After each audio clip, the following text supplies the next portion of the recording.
साल के अंत में 5 राज्यों में विधानसभा चुनाव होने हैं और इन्हीं चुनावों में एक राज्य आता है छत्तीसगढ़।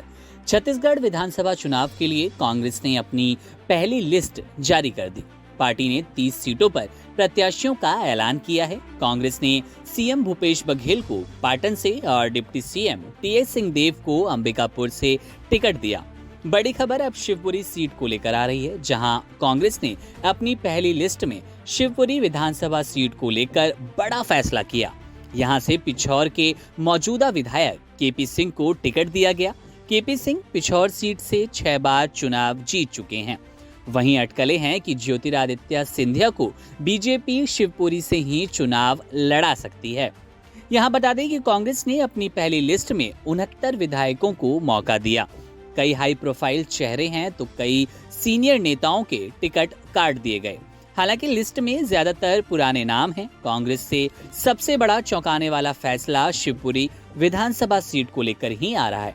राजनीतिक जानकारों का मानना है कि यहां से ज्योतिरादित्य सिंधिया के नाम की अटकलों के बीच कांग्रेस को अपनी रणनीति बदलनी पड़ी।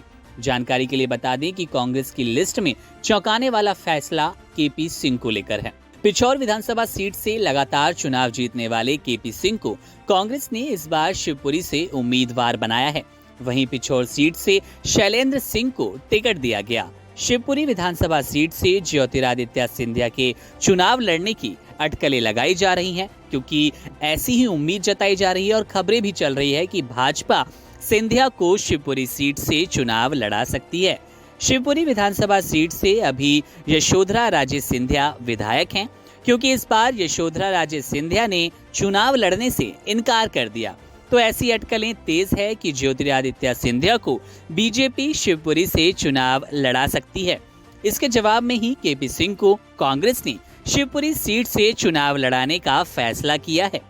रविवार को नवरात्र के पहले ही दिन राज्य के विधानसभा चुनाव के लिए प्रत्याशियों की सूची जारी कर दी गई। कांग्रेस की ये पहली लिस्ट है। 69 विधायकों को मौका दिया गया। कई के टिकट्स काटे गए, कई हाई प्रोफाइल चेहरे निकाले गए तो कई जस के तस बने रहे।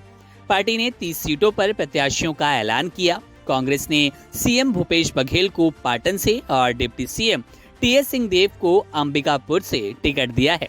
छत्तीसगढ़ में कांग्रेस ने सीतापुर से अमरजीत भगत, खरसिया से उमेश पटेल, कोरबा से जयसिंह अग्रवाल और सक्ती से डॉक्टर चंदनदास महंत को प्रत्याशी बनाया है। अरंग से कांग्रेस ने शिव कुमार दहरिया, डोंडी लोहरा से अनिला भेड़िया, दुर्ग ग्रामीण से ताम्रध्वज साहू, साजा से रविंद्र चौबे, नवागढ़ से गुरु रुद्र कुमार, पंडरिया से नीलाकांत चंद्रवंशी, करवद्धा से मोहम्मद अकबर, खैरागढ़ से यशोदा वर्मा और डोंगागढ़ से हर्षिता स्वामी बघेल को टिकट दिया गया। लेकिन इन सबके बीच चर्चा में है शिवपुरी की वो सीट जहां से कांग्रेस ने अपने दिग्गज विधायक केपी सिंह को चुनाव लड़ाने का फैसला किया है, क्योंकि चुनावी अटकलों के बीच ऐसी खबरें हैं कि सिंधिया इस सीट से चुनाव लड़ सकते हैं। तो कांग्रेस किसी भी हाल में इस सीट पर अपना दबदबा बनाने की जो उम्मीद है उसको लेकर आगे बढ़ना ही चाहती है और सीट जीतना चाहती है। बहरहाल अभी तो कांग्रेस की नीति कितनी सफल रहती है ये तो आने वाली दिसंबर में पता चलेगा, जब 3 दिसंबर को मतगणना होनी है। सारे परिणाम आपके सामने होंगे। लेकिन अभी तो नीति कितनी सफल है, कितनी सफल नहीं होती, इंतजार करना ही होगा। छत्तीसगढ़ की राजनीति पर हमारी नजर है। जैसे कोई अपडेट मिलेगा आपसे साझा करेंगे। बने रहिए वन इंडिया हिंदी के साथ।